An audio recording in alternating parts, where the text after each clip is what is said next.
નમસ્તે વિદ્યાર્થી મિત્રો. ધોરણ 12 science subject maths chapter number 1 સંબંધ અને વિધેય રિલેશન એન્ડ ફંક્શન્સ.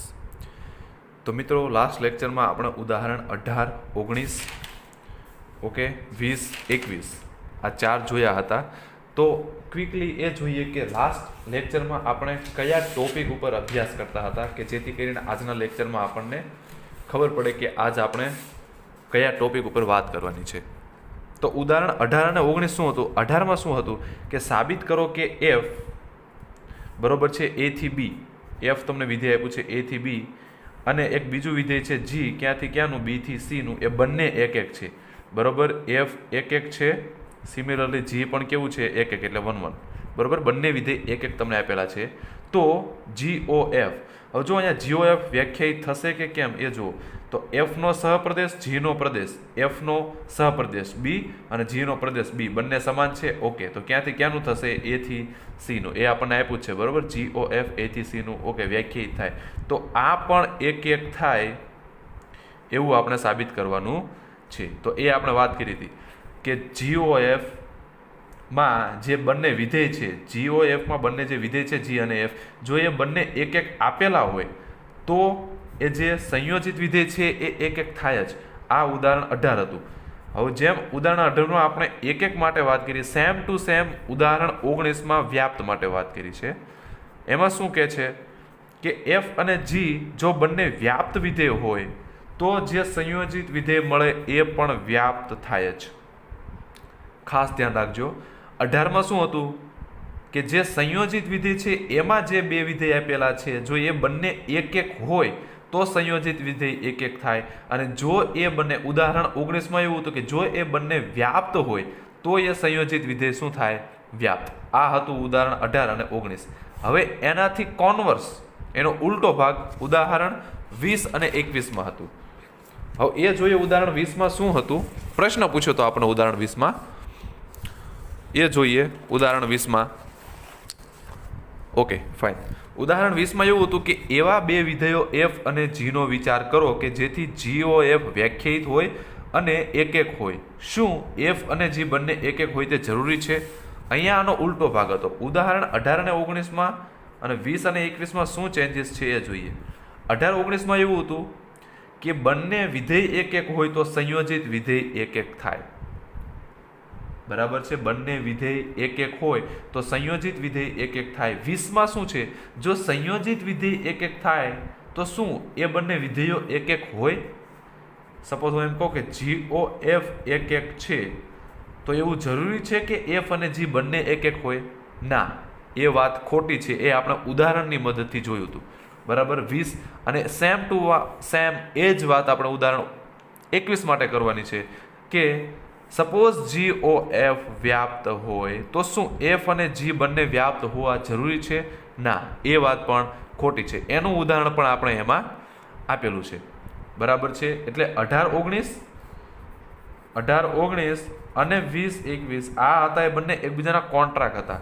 18 19માં એવું હતું કે એફ અને જી જો એક એક હોય તો સંયોજિત વિધેય, ધારો કે એફ જી લઈ લો, એ એક એક થાય જ. અને એફ અને જી વ્યાપ્ત હોય તો એ જે સંયોજિત વિધેય મળે એ વ્યાપ્ત થાય જ. એક એક હોય તો એ એક એક થશે, વ્યાપ્ત હોય તો એ વ્યાપ્ત થશે. પણ 20 અને 21માં શું હતું કે એફઓજી જો એક એક હોય તો શું જરૂરી છે કે એફ અને જી એક એક થાય? ના, આ વાત ખોટી છે. અને સેમ ટુ સેમ ધારો કે એફઓજી વ્યાપ્ત હોય તો શું એ બંને જરૂરી છે કે આપેલા બંને વિધેય વ્યાપ્ત હોય? ના, એ વાત પણ ખોટી છે બરાબર. જો બંને વિધેય એક એક હોય તો સંયોજિત વિધેય એક એક થાય, પણ જો સંયોજિત વિધેય એક એક હોય તો એ બંને વિધેય એક એક થાય એવું જરૂરી નથી. તો ઉદાહરણ 20 અને 21માં આપણે ઉદાહરણની મદદથી સમજ્યા હતા કે એ વાત જરૂરી નથી કે જો સંયોજિત વિધેય એક એક થાય તો એ બંને વિધેય પણ કેવા હોય? એક એક બરાબર છે. Okay fine. તો હવે ઉદાહરણ 22 જે છે ને વિદ્યાર્થી મિત્રો, એ આપણા સિલેબસમાં છે પણ એક્ઝામમાં પૂછાય એવું નથી. કેમ એની વાત કરીએ તો ઉદાહરણ 22 છે ને એ હકીકતમાં વ્યસ્ત સંપન્ન વિધેય જે આ વર્ષે આપણે એક્ઝામમાં પૂછાવાનું નથી, સિલેબસમાં નથી. એ વ્યસ્ત સંપન્ન જે વિધેય છે ને એની પ્રાથમિક માહિતી આપતો દાખલો છે બરાબર છે. કે વ્યસ્ત સંપન્ન વિધેય કોને કહેવાય? બરાબર છે. એની વાત કરી છે. એટલે ઉદાહરણ 22 આપણે ચેપ્ટરમાં છે, સિલેબસમાં છે, પરંતુ આપણે ગણવાનો નથી, કારણ કે આ જે ઉદાહરણ છે એ વ્યસ્ત સંપન્ન વિધેય માટેની પ્રાથમિક માહિતી પૃષ્ઠભૂમિ પૂરી પાડે છે.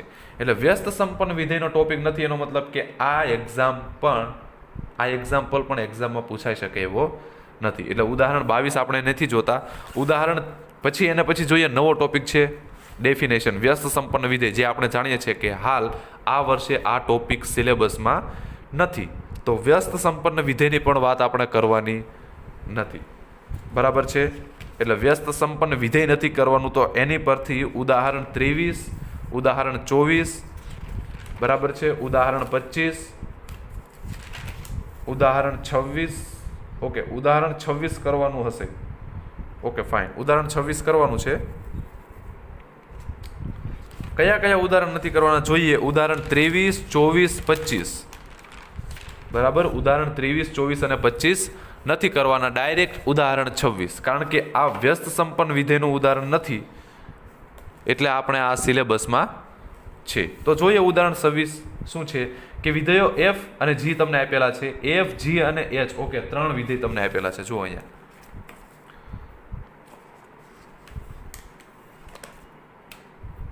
ત્રણ વિધેય આપણને આપેલા છે. કયા?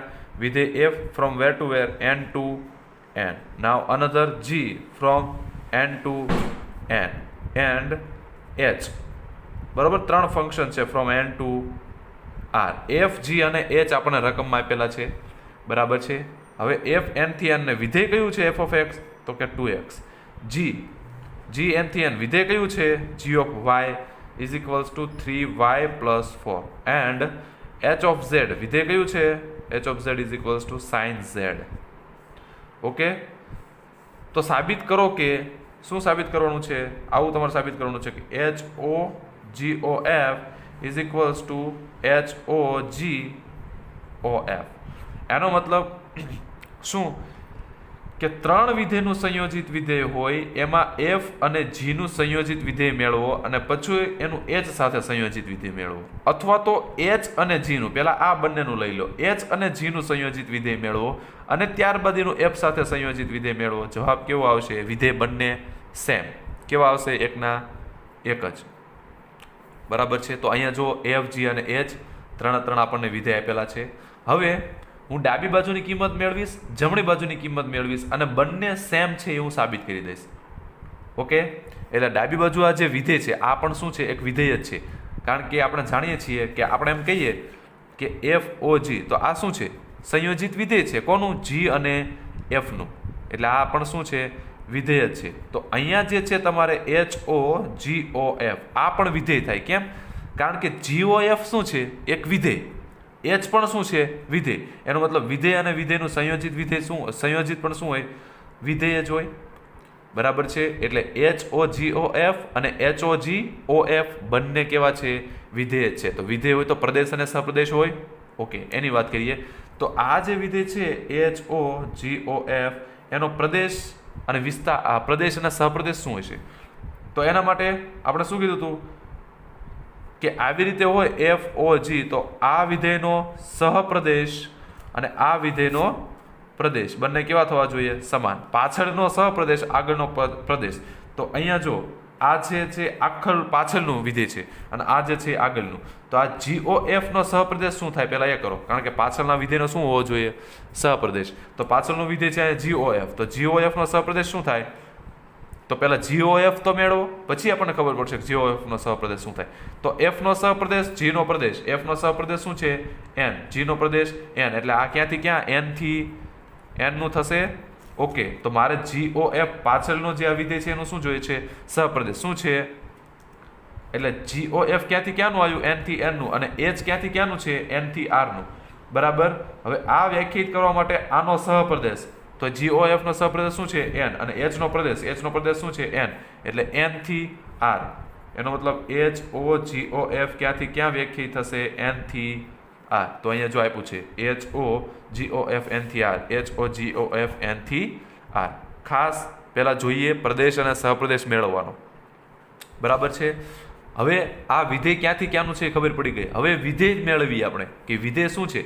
કેમ કે જો અહીંયા જો f n થી n નું હતું તો વિધેય શું હતું f of x બરાબર 2x. g n થી n નું હતું તો વિધેય શું હતું 3y + 4. એ જ રીતે h o g o f ક્યાંથી ક્યાંનું છે n થી r નું, પણ વિધેય શું છે એ આપણે મેળવવું પડશે. બરાબર છે. તો જેમાં f n થી n નું હતું આપણે f of x મેળવતા હતા, એમ h o g o f n થી r નું છે તો આપણે શું મેળવશું h o g o f of x. બરાબર છે. હવે તમારે સિમ્પલ શું કરવાનું ખબર છે, આ જે વિધેય છે g o f આખું કાઉન્સ વાળું, એને તમે કોઈ એક વિધેય ધારી લ્યો. બરાબર છે. f g h કોઈ પણ વિધેય તમે ધારી લ્યો. બરાબર છે. ધારો કે વિધેયનું નામ આપી દો b, તો h o b.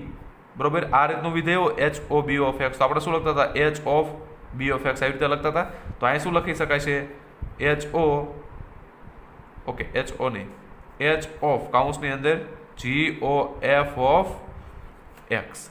અગેન અહીં શું લખાશે h પાછું g of f of x. હવે f of x ની કિંમત મેળવો. બરાબર છે. પછી g ની મેળવો અને h ની કિંમત મેળવો.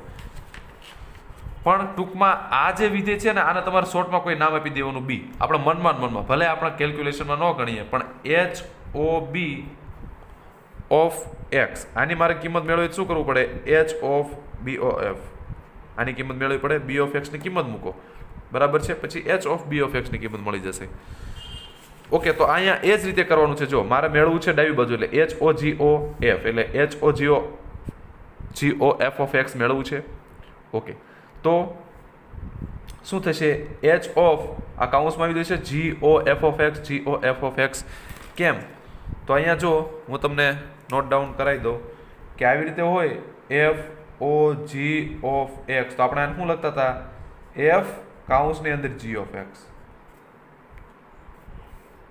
તો અહીંયા એ જ વાત કે h o આને આખાને એક વિધેય કહી દો, ધારી લ્યો કે b, તો h o b of x, અહીંયા જેમ f o g of x છે એમ h o b of x.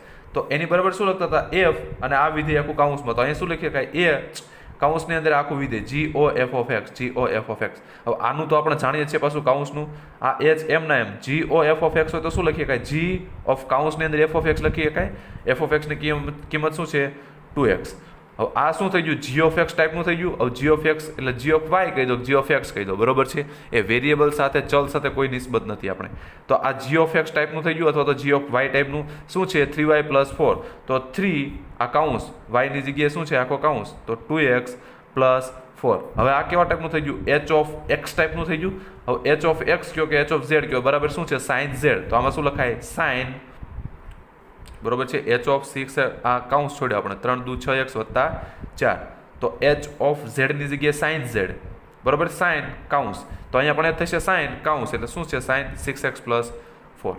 એટલે આ આપણે શું મળ્યું h o g o f of x. Same એ જ પ્રોસેસ પછી આના માટે h o g o f. તો એ જોવો તો પહેલા h o g o f ક્યાંથી ક્યાંનું વિધેય છે, જેમ અહીંયા n થી r નું હતું એમ આ પણ ક્યાંથી ક્યાંનું થશે n થી r નું. અને એ વિધેય મેળવીએ h o g o f. h o g o f of x બરાબર શું થશે h o g કાઉન્સની અંદર f of x થઈ જશે. બરાબર છે. ઓકે. તો આ h o g એમ ના એમ f of x ની કિંમત શું છે 2x. હવે આ પાછું ફરીથી એ જ વાત f o g of x હોય તો શું લખીએ કાંઈ f કાઉન્સની અંદર g of x. તો અહીંયા h o g of x છે તો શું લખીએ કાંઈ h કાઉન્સની અંદર g of x, એટલે h કાઉન્સની અંદર g of x ની જગ્યાએ શું છે 2x. હવે આ થઈ ગયું g of y ટાઈપનું. g of y ની કિંમત છે 3y + 4, કિંમત મૂકી દીધી. પ્લસ જ્યારે h of z ની વાત આવે ત્યારે sin z મૂકો. બરાબર છે. એટલે 1 અને 2 ઉપરથી જુઓ શું આવે છે sin 6x + 4, અને અહીંયા પણ શું આવ્યું sin 6x + 4. તો 1 અને 2 ઉપરથી શું કહી શકાય h o g of f બરાબર h o g o f.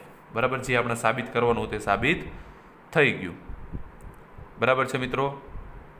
Fine. એટલે ઉદાહરણ 26 છે. બરાબર છે. 24 ઉદાહરણ 23, 24 અને 25 નથી, પણ ઉદાહરણ 26 આપણે ગણતરીમાં એટલે ટૂંકમાં સિલેબસમાં છે આપણે. બરાબર. ત્યારબાદ જોઈએ પ્રમેય નંબર 1. એકદમ નાનો થિયરમ છે પણ એક્ઝામમાં પૂછાઈ શકે એવો છે. જે આપણે અત્યારે દાખલો ગણ્યો ને પ્રમેય 1 કેની ઉપર છે, તો જે આપણે અત્યારે હાલમાં જે દાખલો ગણ્યો ને એની જ ઉપરથી પ્રમેય છે. સેમ. બરાબર છે. એટલે જો તમને દાખલો આવડશે તો થિયરમ 100% આવડશે. કારણ કે જે આપણે દાખલાની મેથડ હતી એ જ પ્રમેયનું થિયરમનું પ્રૂફ છે.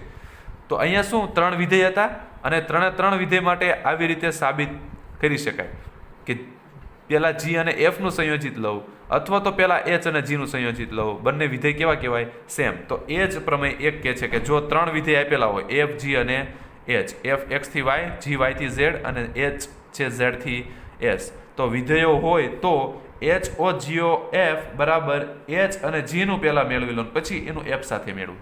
એનો મતલબ મેં તમને કીધું હતું કે ઉદાહરણ 26 છે એ જ ટાઈપનો પ્રમેય એક છે. બરાબર છે. તો અહીંયા પણ આપણે શું કરશું? ડાબી બાજુની કિંમત મેળવશું, જમણી બાજુની કિંમત મેળવશું. તો જોઈએ શું છે કે અહીં પહેલો આપણે ડાબી બાજુને મેળવીએ H o g o F. તો આ હવે તમને આવડી જવું પડે, બરોબર, કે આ વિધેયનો પ્રદેશ શું અને સહપ્રદેશ શું. તો એચ બરોબર છે. ઉદાહરણ 26માં મેં તમને સમજાયું કે કઈ રીતે પ્રદેશ અને સહપ્રદેશ નક્કી કરી શકાય. બરાબર છે. તો અહીંયા પણ તમે H o g o F આ પ્રદેશનો આ વિધેયનો પ્રદેશ અને સહપ્રદેશ તમારે મેળવવાનો. ઓકે. હવે વિધેય મળી ગયું એટલે આપણે શું મેળવીશું? H o g o f of x. તો શું લખી શકાય? એચ. આને તમારે આ જે આખો કાઉન્સ છે ને એને તમારે એફ નામ આપી દેવાનું. એફ જી એચ તો આપણે બી નામ આપી દઈએ, બરોબર, સરળતા ખાતર. તો આ શું થઈ ગયું? H o b of x. તો એને શું લખી શકતા હતા? એચ કાઉન્સની અંદર બી ઓફ એક્સ. તો આ એચ કાઉન્સની અંદર બી ઓફ એક્સ, પણ બી બરાબર શું છે? જી ઓ એફ, એટલે g o f of x. Okay. ફરીથી અહીંયા એ જ વાત કે g o f of x હોય તો શું લખી શકાય? જી કાઉન્સની અંદર એફ ઓફ એક્સ. તો એચ જી કાઉન્સની અંદર એફ ઓફ એક્સ લખી શકાય છે. બરાબર છે. તો આ થઈ ગયું સમીકરણ 1. બરાબર. સેમ હવે એ જ વાત હું જમણી બાજુ મોટી કરું કે એચ ઓ જી કાઉન્સ પૂરો ઓ એફ, બરોબર, એચ ઓ જી કાઉન્સ પૂરો ઓ એફ, એનો પણ પ્રદેશ અને સહપ્રદેશ તમારી રીતે નક્કી કરી લેવાનો આગળના એક્ઝામ્પલ ઉપરથી સમજીને. બરાબર. એટલે વિધેયનો પ્રદેશ અને સહપ્રદેશ મળી ગયો. હવે વિધેય કયું એની વાત કરીએ તો H o g o F, બરોબર છે, આ વિધેય ઓફ એક્સ. તો અહીંયા શું થઈ ગયું? ફરીથી આ જે વિધેય છે આખું કાઉન્સ વાળું એને તમે નામ આપી દો બી. તો બી ઓ એફ. તો શું લખી શકતા હતા? બી કાઉન્સની અંદર એફ ઓફ એક્સ. તો બી તરીકે શું છે? એચ ઓ જી. તો એચ ઓ જી કાઉન્સની અંદર એફ ઓફ એક્સ. સેમ ફરીથી એ જ વાત પાછી કે એફ ઓ જી કાઉન્સની અંદર એક્સ હોય તો શું લખી શકતા હતા? એફ કાઉન્સની અંદર જી ઓફ એક્સ. તો અહીંયા પણ એ થશે એચ કાઉન્સની અંદર જી ઓફ એક્સ, પણ એક્સની જગ્યાએ શું છે? F of x. તો સમીકરણ 1 અને 2 ઉપરથી તમે જોઈ શકો છો કે એચ સમીકરણ 1 અને 2 માં કિંમત બંનેમાં શું આવી? H g of f of x. અહીંયા શું આવી? H g of f of x. એટલે 1 અને 2 ઉપરથી તમે શું કહી શકશો કે આ બંને કેવા છે? સમાન. જમણી બાજુ સમાન આવી તો એનો મતલબ ડાબી બાજુ પણ કેવી થાય? સમાન. તો 1 અને 2 પરથી h o g o f is equals to h o g o f. એટલે ઉદાહરણ 26 અને પ્રમેય 1 એ બંને કેવા છે? સેમ ટુ સેમ એક જ એક્ઝામ્પલ છે. એક જ એક્ઝામ્પલ એનો મતલબ કે ઉદાહરણ 26 આવડશે એટલે તમને પ્રમેય આવડશે અને પ્રમેય આવડશે તો ઉદાહરણ 26 આવડશે. બરાબર છે મિત્રો? ઓકે. તો ઉદાહરણ 27 જોઈએ તો ઉદાહરણ 27માં જોઈએ વ્યસ્ત સંપન્ન વિધેયનો દાખલો છે પાછો. અને આપણે જાણીએ છીએ કે વ્યસ્ત સંપન્ન વિધેય આપણે આ વર્ષે સિલેબસમાં નથી, તો ઉદાહરણ 27 પણ આપણે ગણવાનું નથી. બરાબર છે મિત્રો? ઉદાહરણ ઓકે પ્રમેય 2 પણ નથી. કેમ? કારણ કે પ્રમેય 2 પણ વ્યસ્ત સંપન્ન વિધેય માટે જ વાત છે, એટલે પ્રમેય 2 પણ આપણે ગણવાનું છે નહીં. બરાબર છે મિત્રો? ઓકે. તો ત્યારબાદ જોઈએ ઉદાહરણ 28. તો વ્યસ્ત મળશે કે નહીં તે નક્કી કરો અને જો એફ ઇન્વર્સનું અસ્તિત્વ હોય તો તે શોધો. એટલે આ પણ શું છે? વ્યસ્ત સંપન્ન વિધેયની જ વાત છે. આ એફ ઇન્વર્સ એટલે શું? વ્યસ્ત સંપન્ન વિધેય જ થયું. બરોબર. એટલે ઉદાહરણ 28 પણ આપણે છે નહીં. બરાબર છે મિત્રો?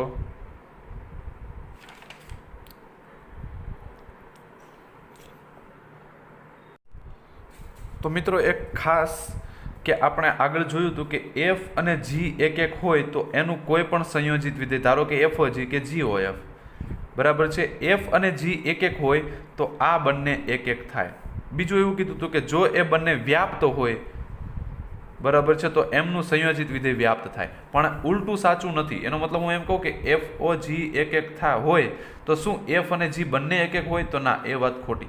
પણ હા, એક તો તમે કહી જ શકો કે ધારો કે એફ ઓ જી એક એક હોય તો આ જમણી બાજુનું વિધેય તો હંમેશા એક એક હોય. બરાબર. અને એફ ઓ જી વ્યાપ્ત હોય તો આ ડાબી બાજુનું વિધેય હંમેશા વ્યાપ્ત હોય. બરાબર છે. ફરી કે આપણે એવું કીધું હતું કે એફ ઓ જી જો એક એક હોય તો એફ અને જી બંને એક એક હોય જરૂરી નથી. પણ હા, જી તો હંમેશા એક એક હોય. એફ હોય પણ ખરું અને ન પણ હોય, પણ જી તો હંમેશા એક એક હોય. અને એ જ રીતે જો એફ ઓ જી, એનો મતલબ કે કોઈ સંયોજિત વિધેય જો વ્યાપ્ત હોય તો એનું જે ડાબી બાજુનું વિધેય છે એ હંમેશા વ્યાપ્ત હોય. એક એક હોય, સંયોજિત વિધેય એક એક હોય તો જમણી બાજુનું એક એક થાય, અને સંયોજિત વિધેય વ્યાપ્ત હોય તો ડાબી બાજુનું વ્યાપ્ત થાય. બરાબર છે મિત્રો? ઓકે. ત્યારબાદ જો ડી ઓફ એફ, આને શું કહેવાય? Domain of F. હવે ડોમેનને શું કહેવાય? પ્રદેશ. બરોબર છે. એટલે એફ નો પ્રદેશ, ધારો કે હું કહું કે એફ એ થી બી પરનું વિધેય છે તો એને શું કહેવાય? પ્રદેશ. બી ને શું કહેવાય? સહપ્રદેશ. તો અહીંયા ડોમેન ઓફ એફ, એનો મતલબ એફ નો પ્રદેશ શું થયો? એ. તો આવી રીતે લખાય, ડોમેન ઓફ એફ એટલે શું થયો? એફ. અને એ જ રીતે રેન્જ ઓફ એફ, રેન્જ એટલે વિસ્તાર, એફ એટલે એફ નો વિસ્તાર. બરાબર છે. તો અહીંયા એફ નો વિસ્તાર ક્યાંમાંથી આવશે? બી માંથી. તો એને તમે જો અહીંયા બી તો ના લખી શકાય, કારણ કે બી શું છે? હકીકતમાં સહપ્રદેશ છે, વિસ્તાર નથી. પણ આ ખબર હોવી જોઈએ આપણને કે રેન્જ ઓફ એફ એટલે શું? કે એફ નો વિસ્તાર. ડી ઓફ એફ એટલે શું? F no Pradesh. Domain of F, F no Pradesh. F જો અહીંયા નીચે આવે, બરોબર છે, આવી રીતે ડી અને એફ નીચે સબસ્ક્રિપ્ટમાં આવે. Domain of F, F no Pradesh. Range of F, F નો વિસ્તાર. અને કો ડોમેઇન ઓફ એફ એટલે એફ નો સહપ્રદેશ. બરોબર છે. પણ એફ ના સહપ્રદેશને આવી રીતે કોઈ નોટેશન વડે નથી દર્શાવતા, પણ પ્રદેશ અને વિસ્તારને દર્શાવવામાં આવે છે.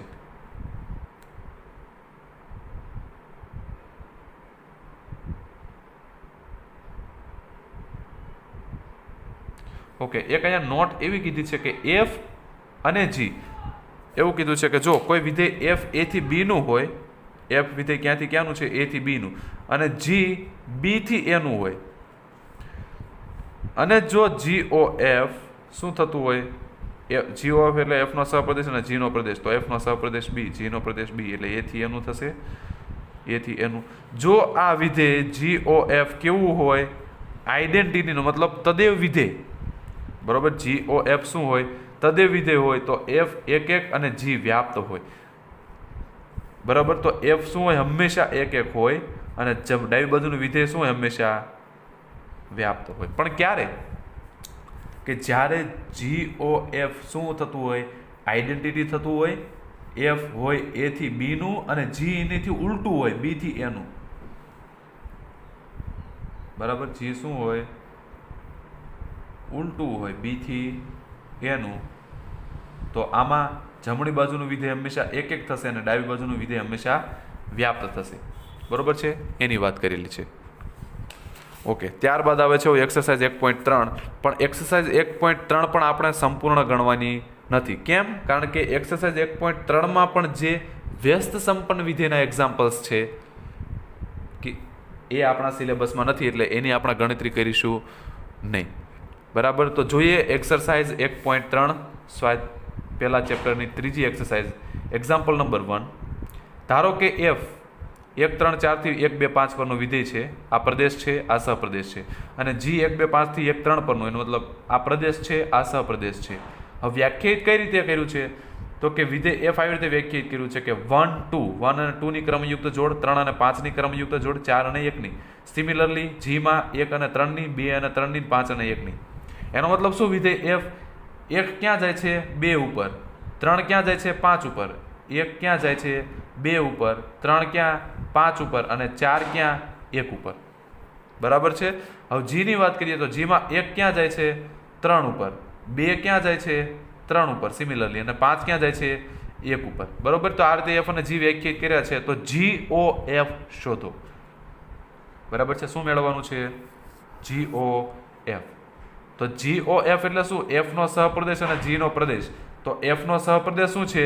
1 2 5. જી નો પ્રદેશ શું છે? 1 2 5. તો આ બંને કેવા થઈ જાય? સમાન થઈ જાય. એટલે ક્યાંથી ક્યાંનું થશે? 1 3 4 થી 1 3. એટલે જો આવ્યું 1 3 4 થી 1 3 પરનું વિધેય. શું મેળવવાનું છે? GOF. તો એનો મતલબ કે GOF ની 1 આગળ 3 આગળ અને 4 આગળ મારે કિંમત મેળવવાની છે. તો GOF ની 1 આગળ 3 આગળ અને 4 આગળ. તો GOF ઓફ A કોઈ તો શું લખી શકાય? G કૌંસની અંદર F(1) લખી શકાય. તો G કૌંસની અંદર F(1). પણ F(1) ની કિંમત શું છે? એનો મતલબ F(1) ને ક્યાં મોકલે છે? 2 ઉપર. તો જો અહીં ડાયરેક્ટ 2 મૂકી દીધું છે. G(2) ની કિંમત એનો મતલબ G(2) ને ક્યાં મોકલે છે? તો G માં જો 2 ક્યાં જાય છે? 3 ઉપર. તો જવાબ શું આવ્યો? 3. સિમિલરલી બાકીના પણ વિધેય માટે તમે સમજી શકો છો. તો એનો મતલબ GOF 1 ને ક્યાં મોકલે? 3 ઉપર. 3 ને ક્યાં મોકલે? 1 ઉપર. અને 4 ને ક્યાં મોકલે? 3 ઉપર.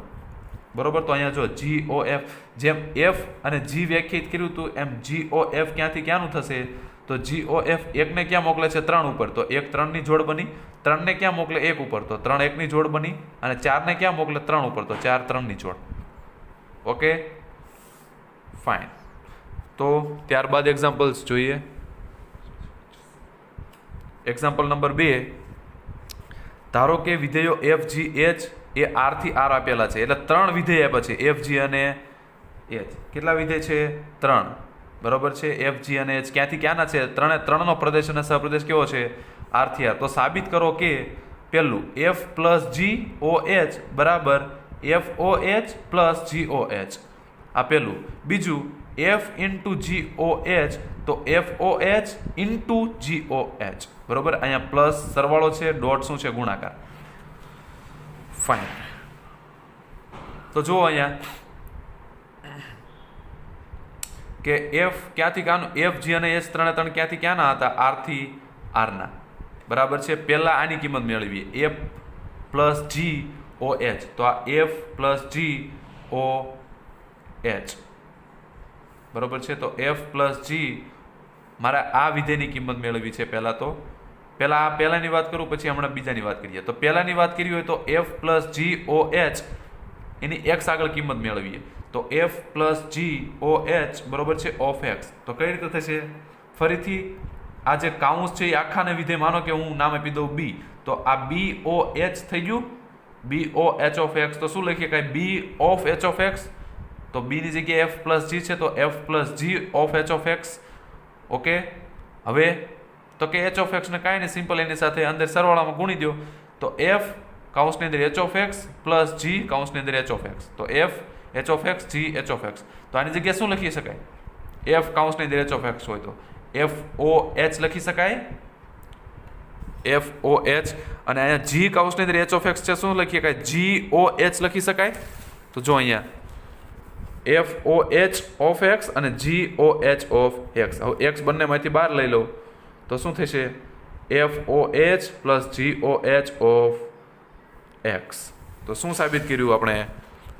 સાબિત થયું કે F plus GOH of x હોય તો FOH plus GOH of x. x બંને બાજુ કેન્સલ કરું તો શું થઈ ગયું? F પ્લસ GOH બરાબર FOH પ્લસ GOH. તો F પ્લસ GOH બરાબર FOH plus GOH. Same to same એ જ વાત મલ્ટિપ્લિકેશન માટે, ગુણાકાર માટે. બરાબર છે. પ્લસ હતું એની જગ્યાએ ડોટ. તો વાત તો એની એ જ. કાઉન્સ હોય એને B આપી દો સરળતા ખાતર. એટલે BOH હોય તો B કાઉન્સની અંદર h ઓફ x થઈ જાય. બરાબર છે. તો B કાઉન્સની અંદર h ઓફ x થઈ ગયું. બરાબર છે. હવે h ઓફ x ના અંદર ગુણી દો. જેમ હમણાં પણ ગુણ્યું તો એ જ રીતે અહીંયા ગુણી દો. બંને F સાથે ગુણો, G સાથે ગુણો. બરાબર છે. હવે F h ઓફ x હોય તો શું લખી શકાય? FOH લખાય. અને G h ઓફ x હોય તો શું લખાય? GOH. બરાબર છે. ફરીથી આમાંથી x કોમન કાઢો એટલે શું થઈ ગયું? FOH dot GOH. FOH dot GOH of x. હવે બંને બાજુથી x કેન્સલ થાય તો શું સાબિત થાય? કે F ડોટ GOH બરાબર FOH ડોટ GOH. અને આ જ આપણે સાબિત કરવાનું હતું. જો આપણે જાણીએ છીએ કે આવું હોય ને કે F1 ઓફ x બરાબર F2 ઓફ x, તો F1 બરાબર F2 લખી શકાય. તો અહીંયા એ જ કરીએ છીએ. બરાબર છે. આ એક વિધેય છે ઓફ x બરાબર આ એક વિધેય છે ઓફ x. બંને સમાન છે તો x તો શું લખી શકાય? કેન્સલ થાય. તો F ડોટ GOH બરાબર FOH ડોટ GOH. બરાબર છે. x સમાન હોય તો F1 બરાબર F2 લખી શકાય. બરાબર છે મિત્રો. તો અહીં સુધી આપણે રાખીએ છીએ. આનાથી નેક્સ્ટ આપણે આગળના લેક્ચરમાં કન્ટિન્યુ કરીશું.